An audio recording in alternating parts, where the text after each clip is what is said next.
Bismillahirrahmanirrahim. Assalamualaikum warahmatullahi wabarakatuh.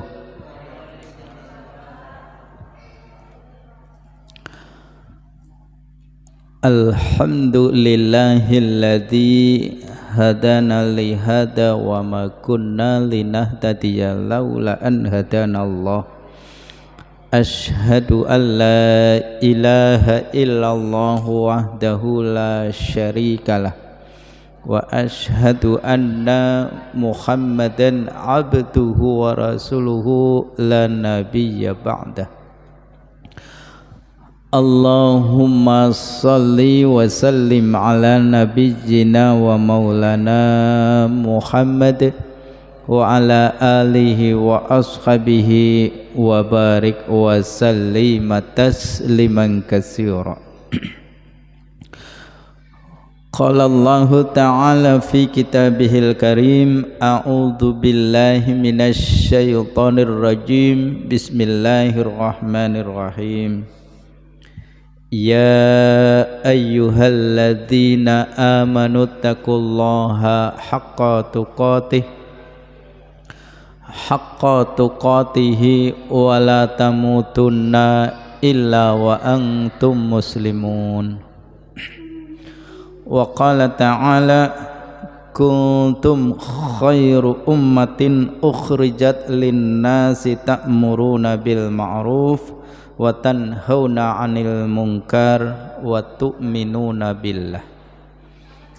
Shadaqallahul azim. Amma ba'd. Para sepuh bini sepuh takmir Masjid Al Istiqomah beserta ibu dan bapak jamaah salat maghrib yang saya hormati, yang saya muliakan, marilah pada kesempatan malam hari ini 13 Sya'ban 1447 Hijriah. Alhamdulillah kita bisa bertemu kembali, bisa bermuajahah kembali, bisa duduk bersama di majelis yang mulia, yakni di Masjid Al Istiqomah. Bapak dan Ibu jamaah rahimakumullah, hadani Allah wa iyyakum. Selanjutnya salawat dan salam mari kita sampaikan kepada junjungan kita Nabi Muhammad sallallahu alaihi wasallam.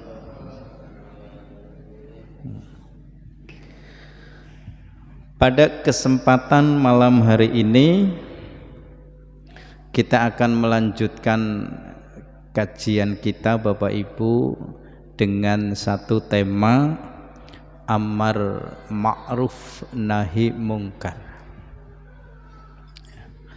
Amar ma'ruf nahi mungkar. Amar ma'ruf itu mengajak kepada yang baik, kepada yang ma'ruf. Nahi mungkar, mencegah dari perbuatan yang jahat, perbuatan yang tercela, perbuatan durhaka. Mengajak kepada kebaikan, mengajak kepada seseorang untuk berbuat kebaikan, Bapak Ibu, itu adalah satu perintah. Begitupun dengan mencegah kemungkaran. Jadi antara mengajak dengan mencegah itu supaya seimbang. Kalau kita ngajak terus enggak dibarengi dengan mencegah, ya itu belum seimbang. Kita mencegah daripada yang mungkar, tapi tidak pernah ngajak yang ma'ruf, itu juga belum seimbang. Jadi antara mengajak kepada kebaikan dengan mencegah yang mungkar itu memang harus seiring, sejalan, seimbang. Keduanya merupakan perintah. Mengajak kepada kebaikan itu perintah, mencegah dari yang mungkar pun itu adalah perintah. Dan perintah ini langsung dari Allah Subhanahu wa ta'ala. Cuma kalau dibanding-bandingkan Bapak Ibu, antara mengajak kepada kebaikan dengan mencegah kemungkaran, itu lebih berat mencegah kemungkaran daripada mengajak kebaikan. Mengajak kebaikan itu banyak yang bisa, banyak yang mampu. Tapi kalau mencegah kemungkaran, ini yang agak berat. Nggih panggih. Panjenengan ngejak orang lain untuk sholat, panjenengan ngejak orang lain untuk gotong royong, panjenengan ngejak orang lain untuk bisa bersama bangun masjid, itu agak mudah. Tapi mencegah yang mungkar ini yang agak repot. Ada di sekeliling panjenengan sekelompok orang yang suka main judi, suka main atau minum minuman keras, kemudian jenengan datang mencegah. Ini resikonya berat. Namun demikian, oleh Allah itu harus dicegah kalau kita mendapati ada kemungkaran. Tidak boleh didiamkan, Pak. Kalau panjenengan tidak berani, maka bisa kita minta dengan penguasa. Penguasa, Bapak Ibu, kalau kejadian itu berada di RT berapa, berarti kita ngajak ketua RT-nya. Ya. Nah, mengajak ketua RT pun belum mampu, kita ngajak ketua RW-nya. Nah, belum mampu juga, Pak Lurah kita hadirkan. Pak Lurah pun tidak mampu, ya kepolisian berarti ya. Jadi Bapak Ibu, kita akui, saya sendiri mengakui, kalau untuk mencegah hal yang mungkar itu memang lebih berat, lebih repot. Sebab itu juga kaitannya dengan kesukaan orang, ya, menghentikan kesukaan orang, kesukaan yang tidak baik, itu memang berisiko daripada kita mengajak kepada kebaikan. Bapak dan Ibu, ketika mengajak seseorang untuk berbuat kebaikan ataupun mencegah sesuatu daripada yang mungkar, itu bisa diperbuat secara personal, bisa diperbuat secara sendiri kalau mampu. Nah, kalau tidak, maka bisa diperbuat dengan cara berkelompok. Dengan cara apa, Bapak Ibu? Dengan cara berkelompok. Dengan cara berkelompok maka kekuatannya akan semakin besar. Mengajak kepada kebaikan, mencegah kepada mungkar dengan cara berkelompok, itu pun merupakan perintah. Jadi jangan sendiri, ya. Di dalam Al-Quran surah Al-Imran ayat 104 disebutkan, qala Allah Ta'ala a'udzubillahi minasyaitonirrajim, wal takum minkum ummatu yad'una ilal khair wa ya'muruna bil ma'ruf wa yanhauna 'anil munkar wa ulaika humul muflihun. Dan hendaklah ada di antara kamu segolongan atau sekelompok umat yang menyeru kepada kebaikan, menyuruh kepada yang ma'ruf, dan mencegah dari yang mungkar. Dan mereka termasuk orang-orang yang beruntung. Bapak ibu-ibu kepengen jadi orang yang beruntung? Pengen nggih? Beruntung itu artinya orang yang punya keuntungan, ya, ndak rugi, untung. Maka kalau kita ingin menjadi orang-orang yang beruntung,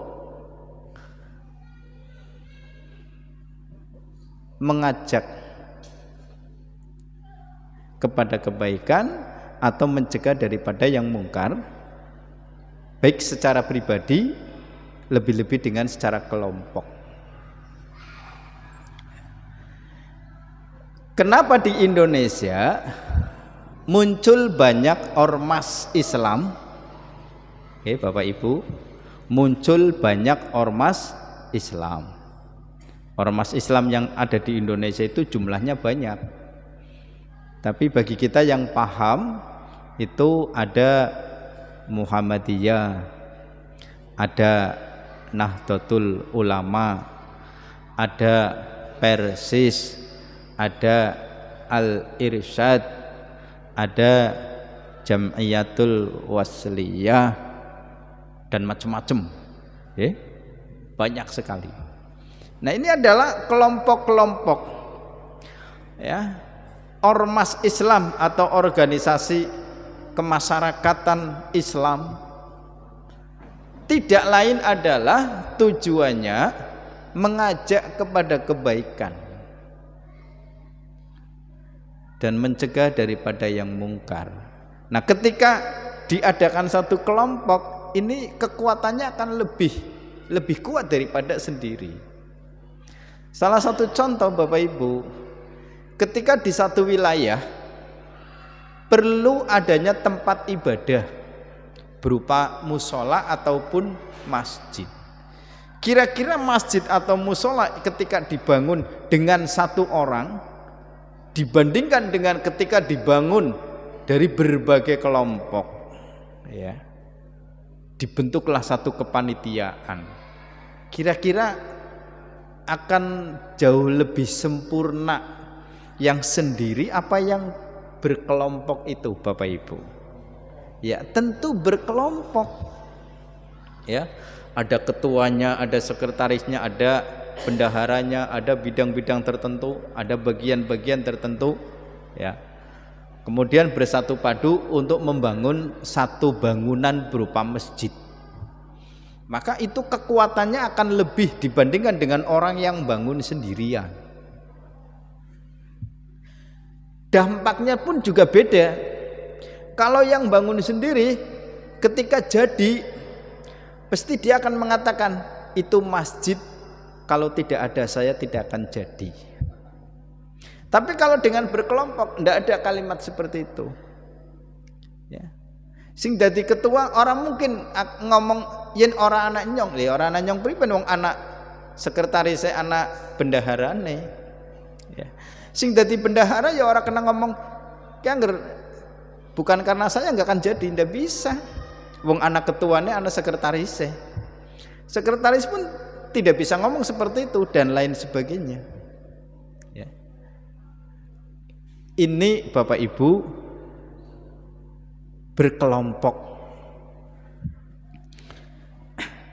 Kemudian pada ayat berikutnya, yaitu di dalam Al-Quran surat Al-Imran ayat 110, wa qala ta'ala kuntum khaira ummatin ukhrijat linnasi ta'muruna bil ma'ruf wa tanhauna 'anil munkar. Kamu adalah umat yang terbaik yang dilahirkan untuk manusia, menyuruh kepada yang ma'ruf dan mencegah dari yang mungkar. Jadi bapak-bapak, ibu-ibu, kita ini adalah umat yang terbaik. Umat Islam adalah umat yang terbaik. Jadi kita merasa pede, kita merasa bangga jadi orang Islam karena oleh Allah dikatakan kita adalah umat yang terbaik ya. Jadi bapak-bapak, ibu-ibu harus pede bahwa kita ini adalah umat yang terbaik dibandingkan dengan umat-umat yang lain. Namun demikian, kalau kita mau jadi umat yang terbaik, maka serulah kepada yang ma'ruf dan mencegah daripada yang mungkar. Kalau kita kemudian mendapati ada kemungkaran, dibiarkan saja, tidak ada upaya, tidak ada pencegahan, atau ketika kita melihat di sekeliling kita tidak mau berbuat kebaikan pun kita diamkan saja, ya jangan berharap kita menjadi umat yang terbaik. Jadi kalau mau jadi umat yang terbaik, suruhlah manusia untuk berbuat kebaikan, cegahlah manusia dari perbuatan yang mungkar. Baru insya Allah kita akan menjadi umat yang terbaik.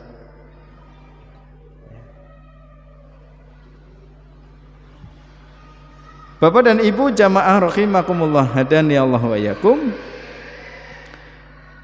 Lalu pada ayat berikutnya yaitu Quran surah Al-A'raf ayat 199, wa qala ta'ala wal mu'minuna wal mu'minati ba'duhum awliya'u ba'd ya'muruna bil ma'ruf wa yanhauna 'anil munkar. Allah Ta'ala berfirman, jadilah engkau pemaaf dan suruhlah orang mengerjakan yang ma'ruf serta berpalinglah dari orang-orang yang bodoh, orang-orang yang suka berbuat kejahatan. Dalam ayat ini Bapak dan Ibu, Allah Subhanahu wa ta'ala memerintahkan untuk kita menjadi orang-orang yang pemaaf. Pemaaf itu apa Bapak Ibu? Pemaaf itu artinya orang yang suka memaafkan kesalahan orang lain. Itu namanya pemaaf. Memang Bapak Ibu, menjadi orang pemaaf itu juga kadang-kadang agak susah. Kalau kita pernah disakiti, kalau kita pernah diolok-olok, kalau kita pernah dibenci, maka kemudian orang yang pernah mengolok, orang yang pernah membenci, orang yang pernah menghina, lalu dia meminta maaf, memang berat untuk memaafkan. Tapi ingatlah bahwa Allah menyuruh kita untuk menjadi orang yang pemaaf. Jadi ketika ada orang meminta maaf kepada kita, maafkan mereka, sekalipun saat itu mungkin kita agak berat. Ibu-ibu, bapak-bapak, kira-kira kita duduk di masjid ini, sudahkah kita menjadi orang yang memaafkan kesalahan orang lain? Sudah Bu? Atau bisa jadi, atau mungkin ada di antara Bapak Ibu yang hari ini duduk bersama di masjid tapi hatinya masih punya kedongkolan dengan orang lain. Ada Bu? Ada enggak?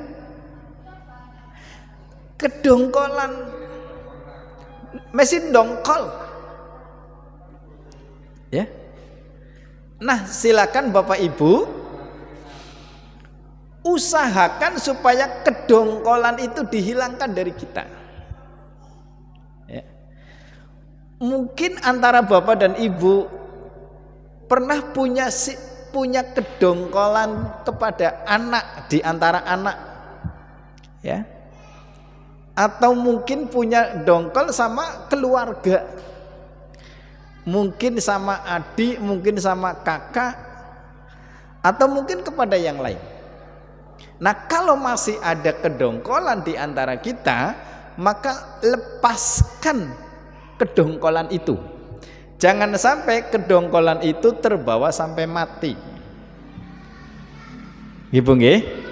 Jangan sampai kedongkolan itu dibawa sampai mati. Nah, mumpung kita masih hidup ini, kalau masih ada sifat dongkol kepada orang lain, segera untuk dihilangkan kedongkolan itu. Kalau kita masih dongkol, berarti kita belum memaafkan. Ya. Dan kalau kita masih punya rasa salah kepada orang lain, segeralah meminta maaf. Dan orang yang dimintakan maaf, memaafkanlah. Jangan ada kedongkolan lagi. Sebab kalau sampai itu dibawa mati, naudzubillah min zalik, Bapak Ibu. Jadi kalau bisa, ya bukan hanya kalau bisa, harus bisa. Saat ketika kita meninggal nanti, kita sudah tidak punya kedongkolan. Buka rosapa.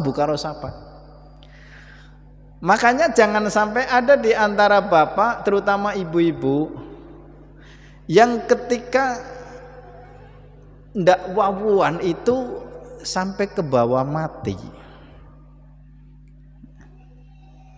Nyong ora bakal ngampura kon sampai nyong mati. Nah, itu jangan sampai. Lah wong Gusti Allah sing maha segalanya saja mau memaafkan kesalahan kita, padahal kesalahan kita dengan Allah itu banyak. Tapi kapan waktunya kita mau bertaubat, mau memintakan maaf kepada Allah? Allah terbuka lebar. Ya. Allah membuka pintu lebar-lebar untuk apa? Menerima permintaan maaf hambanya. Lah sekarang kita manusia tidak punya kekuatan apa-apa di hadapan Allah. Masa kemudian kita tidak mau memaafkan kesalahan orang lain, sampai-sampai merucut nyong tah ora bakal ngampura kon sampai nyong mati. Nah, itu jangan sampai. Ngampurane Bapak Ibu nggih. Mudah-mudahan tak tidak di sini ndak.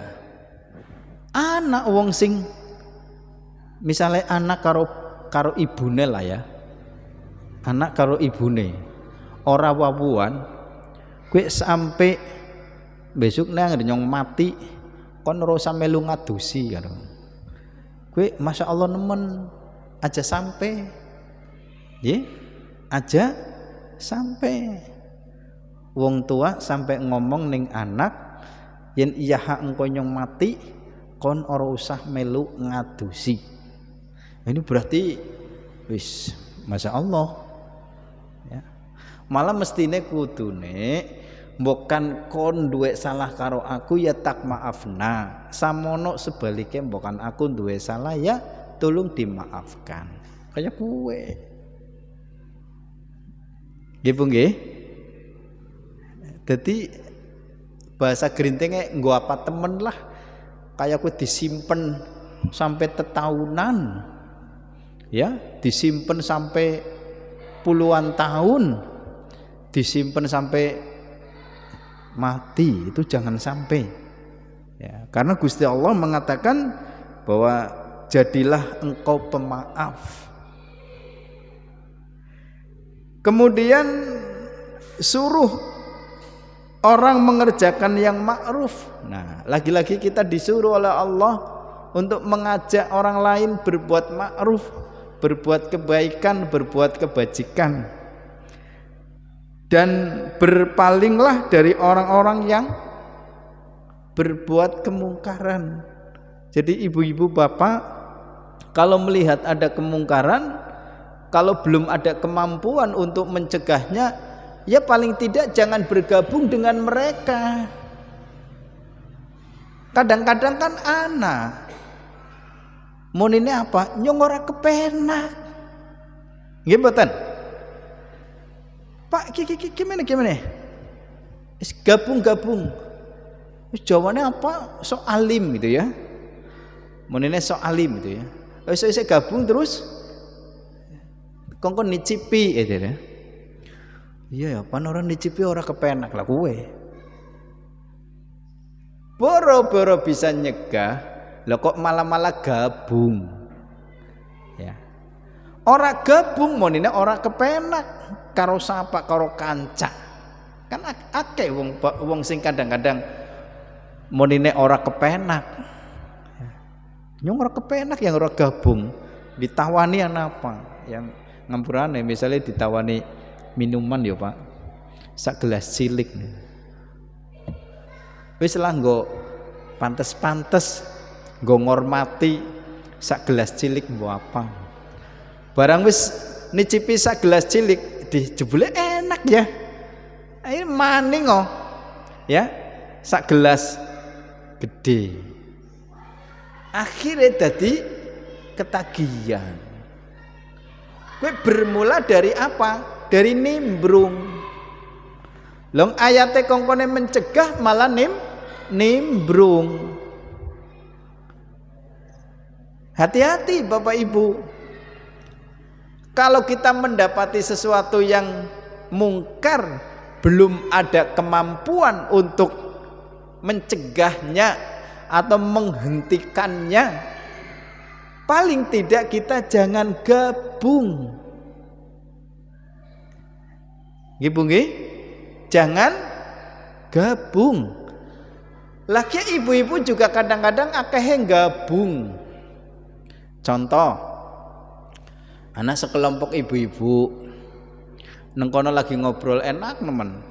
Jebule apa Bapak Ibu? Ngobrolnya orang nana liya, ngobrolnya perihal tentang ghibah, namimah, ya, pembicaraan menjelek-jelekan orang lain, pembicaraan tentang bahasa grintingnya ngerasani. Lan jenengan weruh ari mampu dicegah, Bu ngampurane aja kayak kue lah, ora apik Gusti Allah, ora ridho dongene.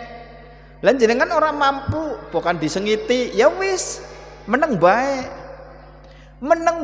wis termasuk bagus. Tapi kadang-kadang nyegah ora bisa, meneng bae ya beli kuat, malah nimbrung, ya gabung melu luget, ya ngerti luget, melu luget. Nah ini ibu-ibu perlu diperhatikan.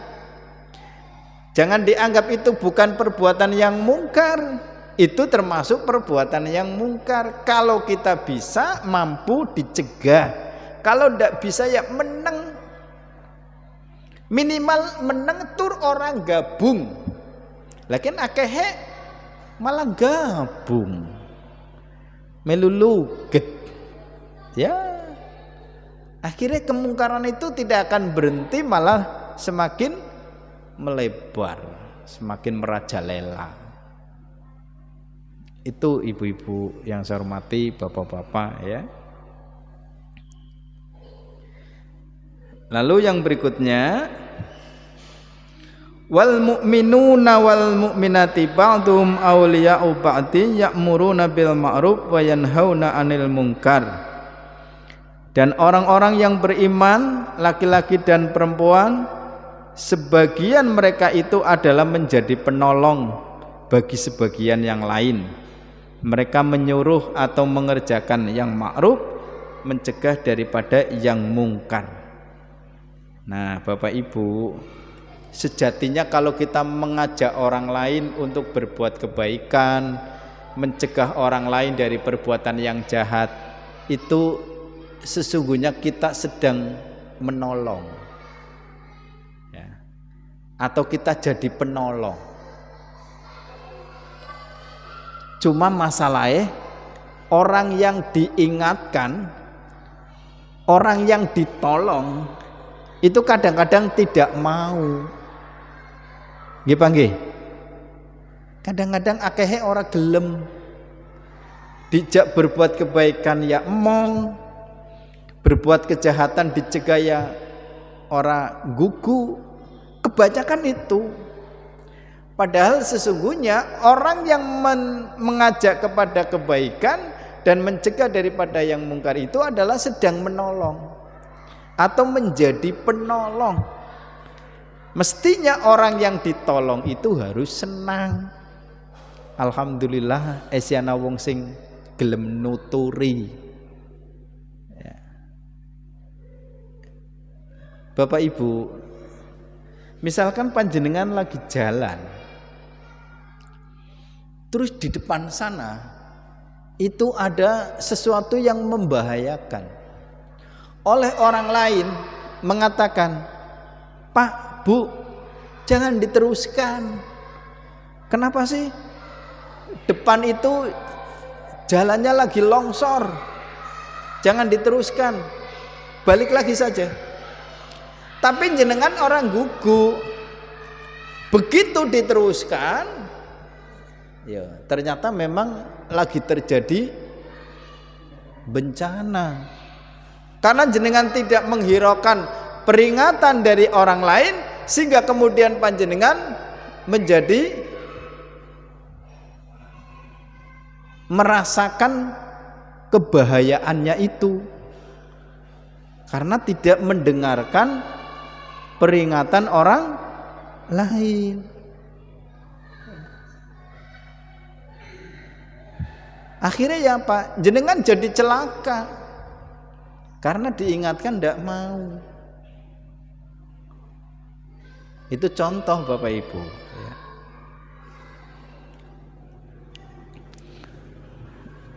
Lalu pada ayat yang berikutnya atau pada ayat yang lain, yaitu Al-Quran surah Al-Ma'idah ayat 78 dengan ayat 79,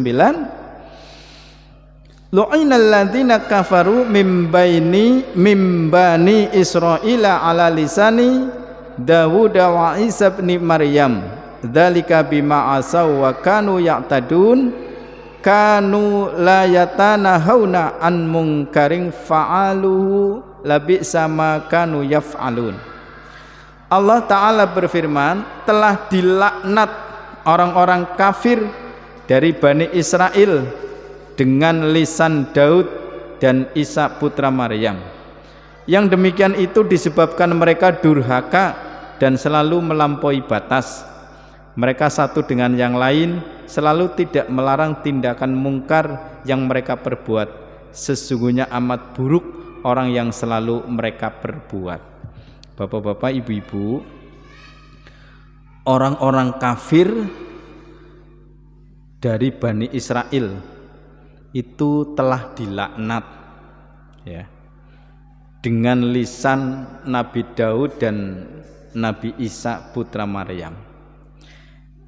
Kenapa? Karena di antara mereka Bapak Ibu ketika berbuat kejahatan itu tidak ada yang menegur, tidak ada yang saling memperingatkan, ya. Jadi mereka itu memang saling berbuat kejahatan, tidak ada yang, kalau kita kan di dalam Islam itu kan kalau ada di antara kita yang berbuat yang jahat itu ya diingatkan, ya, ditegur supaya mereka berhenti dari perbuatan yang jahat itu.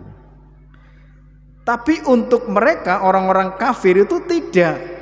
Mereka itu ya saling berbuat kejahatan itu. Tidak ada yang melarang tindakan yang mungkar itu. Maka oleh Allah makhluk yang sedemikian itu dinamakan makhluk yang paling buruk, ya. Nah tentu Bapak dan Ibu sekalian tidak mau dinamakan dengan makhluk yang paling buruk. Dan orang-orang kafir, orang-orang musyrik itu kelak dimasukkan ke dalam neraka jahanam, dan itu adalah seburuk-buruk makhluk. Ulaika hum syarrul bariyah. Quran surah Al-Bayyinah, Bapak Ibu. Mereka itu adalah seburuk-buruk makhluk. Makanya kita bersyukur kepada Allah Subhanahu wa taala. Tadi di ayat yang awal itu Allah mengatakan kuntum khairu ummatin ukhrijat linnas. Kita ini adalah umat yang terbaik.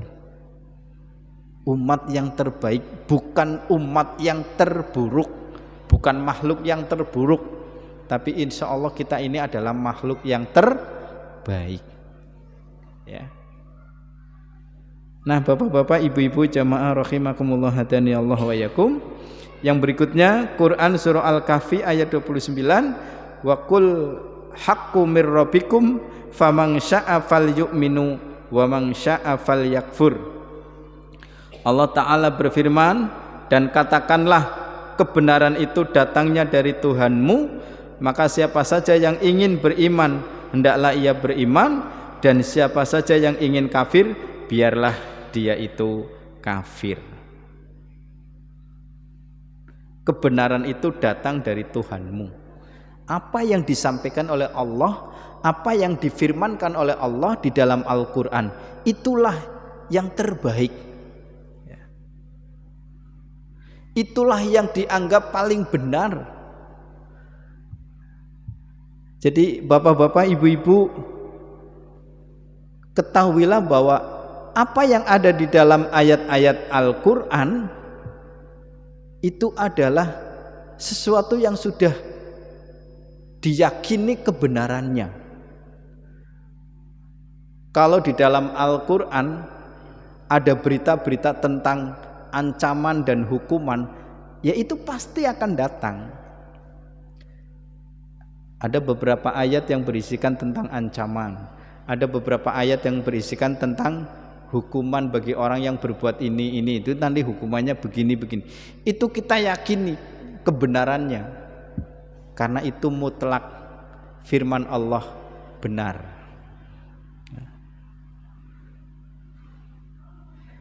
Maka kalau kita mau beriman, kalau kita mau percaya, kalau kita mau yakin, ya berimanlah, percayalah dan yakinlah. Tapi kalau kemudian orang itu memilih jalan yang lain, tidak mau beriman, tidak mau yakin, tidak mau percaya, ya sudah. Hidup ini adalah pilihan. Bu, hidup ini adalah pilihan. Kula jenengan pan milih urip sing kados pundi? Apa pan milih urip sing terikat dengan Islam? Apa pan milih urip sing ora anak keterikatan, bebas? Kira-kira milih pundi, Bu? Ayo pada ngantuk. Bu, badhe milih pundi? Maukah kita menjadi orang yang terikat dengan Islam, atau kita memilih kehidupan yang tidak ada keterikatan dengan Islam, bebas? Nah, kita harus memilih bahwa hidup ini hendaklah ada keterikatan dengan Islam. Ya, karena kalau kita terikat dengan Islam, terikat dengan aturan-aturan Allah, terikat dengan aturan-aturan Rasulullah, insya Allah hidup kita akan selamat. Bukan saja di dunia, tapi selamat di akhirat yang abadi. Tapi kalau memilih hidup tidak terikat dengan Islam, memilih hidup tidak terikat dengan Allah dan Rasulnya, ya sudah. Di dunia dia hidup bebas, tidak ada keterikatan. Ya, pan ora salat ya ora apa-apa. Pan ora puasa ya ora apa-apa, pan ora tahu sedekah ya ora apa-apa, pan ora tau amal jariah wis ora apa-apa. Sementara pan berbuat kemungkaran ya pan beliah temen. Dia memilih hidup yang seperti itu, ya monggo. Tapi rasakanlah nanti ancaman dan hukuman dari Allah. Ngaten nggih Bapak Ibu nggih? Tapi insyaallah kula panjenengan lebih memilih hidup merasa terikat dengan Islam, terikat dengan aturan-aturan Allah, terikat dengan aturan-aturan Rasulullah. Bapak dan Ibu jamaah rahimakumullah, hadani Allah wa iyyakum. Yang berikutnya Quran surah Al-A'raf ayat 165. Anjaynal ladzina yanhauna 'anis su'i wa akhadnal ladzina dzalamu bi'adzabin ba'isim bima kanu yafsukun. Maka tatkala mereka melupakan apa yang diperingatkan kepada mereka, kami selamatkan orang-orang yang melarang dari perbuatan jahat, dan kami timpakan kepada orang-orang yang zalim siksaan yang keras disebabkan mereka selalu berbuat kefasikan. Nah Bapak Ibu jamaah rahimakumullah, Allah akan menimpakan siksa yang keras kepada orang-orang yang zalim disebabkan karena fasik. Kira-kira orang yang fasik itu orang yang seperti apa? Bapak Ibu sering mendengar kata fasik apa baru?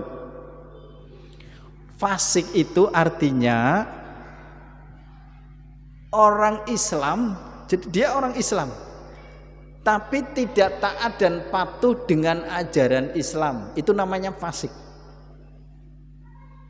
Ngampurane sing akeh wonge tak Islam, muslim tapi ora gelem salat.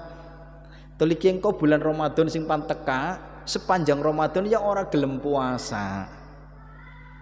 Bengi batire padha trawih ya suka ning omah. Ya. Terus malam Ramadan padha balapan maca Quran ya sungkan gitu ya. Jadi ndak mau berbuat kebaikan, ndak mau berbuat apa yang diperintahkan oleh Allah, itu namanya fasik. Orang yang berbuat fasik sesungguhnya dia telah berbuat dolim, terutama dolim kepada dirinya sendiri. Nah oleh Allah orang yang berbuat kefasikan itu juga akan mendapatkan siksa yang berat. Ya, maka jadilah seorang muslim yang sebenarnya. Jadilah orang Islam yang sebenarnya. Kan di dalam Al-Qur'an surah Al-Baqarah ayat 208 itu ya. Disebutkan bahwa jadilah orang muslim yang kafah.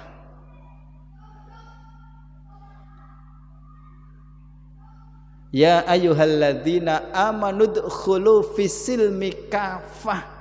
Wahai orang-orang yang beriman, masuklah kamu ke dalam Islam itu dengan kafah, dengan keseluruhan. Jadi kalau orang fasik itu adalah orang muslim yang belum kafah babarblas. Wala tattabi'u khutuwati syaiton, dan janganlah kamu mengikuti langkah-langkah syaitan. Ya. Sesungguhnya setan itu adalah musuh yang nyata. Makatan nggih Bapak Ibu. Jadi kesimpulannya, mari kita menjadi orang-orang yang suka menyeru kepada yang ma'ruf, dan kalau kita mendapati ada kejahatan, kemungkaran di sekitar kita, sebisa mungkin kita mencegahnya. Tadi sudah tak sampaikan, kalau tidak ada kemampuan bisa gandeng penguasa setempat. Ya, untuk apa? Mencegah dari perbuatan yang mungkar tadi. Kalau kita diam, berarti sama saja kita membiarkan. Kalau belum ada kemampuan, paling tidak jangan nimbrung, aja gabung dalam berbuat kejahatan itu. Nah, itu Bapak Ibu yang dapat saya sampaikan pada pengajian malam Ahad tanggal 13 Sya'ban ini. Mudah-mudahan bermanfaat untuk kita semuanya. Dan pengajian ini mungkin tinggal 2 kali pertemuan menjelang Ramadan nggih, Pak Bu, insyaallah. Makaten kula akhiri, nasrum minallah wa fatkum qarib. Wassalamualaikum warahmatullahi wabarakatuh.